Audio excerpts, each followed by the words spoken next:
ଆମେ ଏଠି ପଛୁ ରାସ୍ତାରେ ଏମିତି ବସି ରହିବୁ ଆମେ ଚାହୁଁଛୁ ଆମକୁ ଥଇଥାନ କରନ୍ତୁ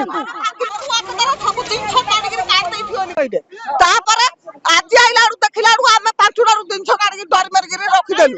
ଆଜି ତାକେ ବୋଲତେ ଆମେ ଘର ଭାଙ୍ଗି ସାରିଛୁ ଆମେ ଘର ଦ୍ୱାର ଭାଙ୍ଗି ସାଇଲୁ ଆମେ ଜିନିଷ ପତ୍ର କାଢି ସାରିଲୁ ଆମେ ଡରିକିରି ଆଇକି ରହିଯାଉଛୁ କହିଥିଲେ କାଲି କହିଲେ ଆଗରୁ କହିନଥିଲେ କାଲି କହିଲେ ହଁ କାଲି କାଲି 4ଟା ବେଳକୁ ଆଇକିରି କହିଛନ୍ତି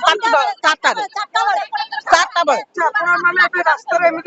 ହଁ ଆମେ ରାସ୍ତାରେ ପଶିବୁ ଆମ ଟିକେ ଶୈତାନ ନ କଲା ବେଳେ ଆମେ ଏଠି ପଶିବୁ ଆମେ ଘର ଦ୍ୱାର ଆମେ ମାଗଣାରେ ଘର ଆମେ ମାଗଣାରେ ଘର ଚାହୁଁଛୁ ଆମ ପାଖରେ ପଇସା ନାହିଁ ଖାଉଛୁ ଟଙ୍କାର ପଇସା ନାହିଁ ଆମେ 8 ଦିନ ହେଲା ଖାଇନୁ ପିଇନୁ ଯା ଅବସ୍ଥାରେ ପଡିକି ରହିଛୁ ଆମେ ମାଗଣାରେ ରହିବୁ ଆମ ଦେଇକି ଆଜି ଘର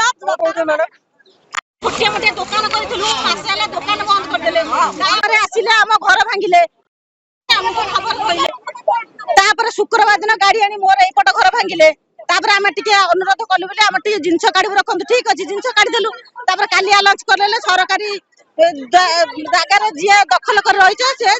ଜାଗା ଖାଲି କର ତେଣୁକରି ଆମେ ଆମ ଜିନିଷ କାଢି ନେଇ କୋଉଠି ଗୋଟେ ଘୋଡା ଘୋଡି କରି ରଖିଲୁ ରାସ୍ତାରେ ଏମିତି ବସି ରହିବୁ ଆମେ ଚାହୁଁଛୁ ଆମକୁ ଥଇଥାନ କରନ୍ତୁ ହଁ ଏବେ ପଇସା 1.5 ଲକ୍ଷ ଆମ ପାଖରେ ନାହିଁ ଆମେ ତ ଖଟିକିଆ ଲୋକ କୋଉଠୁ ପଇସା ଆଣିକି ଦବୁ ଆମକୁ ଟାଇମ ଦେବେ ନା ନାଇଁ ତାମାନେ ରାସ୍ତାରେ ଏମିତି ପଡିକି ମରିବୁ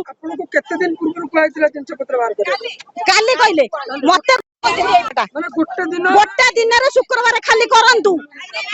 ଗୋଟେ ରାତି 8ଟାରେ ମତେ ଗୁରୁବାର କହିଲେ